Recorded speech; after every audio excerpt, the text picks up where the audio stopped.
always comes back. I always tell everyone, the clients need to replace themselves, right? For us, our rent, our mortgage, our auto loan payments, whatever, our credit card bills, they come every single month. So the clients need to replace themselves so we can help ourselves out every other month with that. So if we do the right thing by them, we service them, we educate them, we teach them, we get them into the right home, and we do it in the right manner, guess what's going to happen? They're going to respect us and appreciate us enough to tell their friends and family about us. Now just remember, one thing that you should always do is remind them to tell everyone about you. Because if you look at every sales book, if you're selling cars or mortgages or houses or toilet paper, you have to remind the clients you're dealing with, tell me your friends. If you're selling toilet paper to the guy on the bodega on the corner, you're going to tell him, you have any other friends that own, you own another store, let me get into it. It's just going to be reminding them about referring you out, because if you take care of them, God willing, they'll take care of you. That's how the world works. Okay? So right now we're going to go into credit.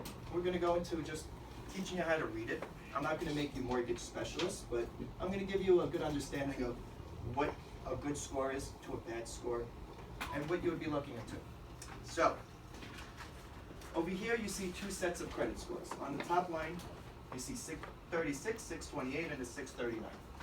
Those are the three credit scores for the main borrower. There's going to be two borrowers, a husband and wife on this credit report. Now, the only time you have two people on one credit report is if they're husband and wife. If they're engaged for 10 years, about to get married, and they're not legally married, they're not going on the same credit report. Everyone understand that? Mm-hmm. So, in that situation, if someone does come in, then we'll give you two separate credit reports. So it's not an issue, you just don't put them on the same. So you'll have the 636, 628, 639. All banks use the middle of the three credit scores. So if you take those three scores, which one would you take as the middle? They don't just simply take the one in the middle. They would take the 636. Why? Because the 628 is the lowest, the 639 is the highest, and the 636 is the score in between. Now next to that, you have the credit scores for the co-borrower, which is the wife in this situation. A 644, a 638, and a 639. So if I asked you, what's the middle credit score? 639. Now, as we said before, David, the banks are taking the lower of the two credit scores, right? Mm-hmm. So you have a 639 and a 636. So the banks are going to use the 636. All right? That's all that is. Can I ask a question? Of course. Is there any real difference between the three bureaus?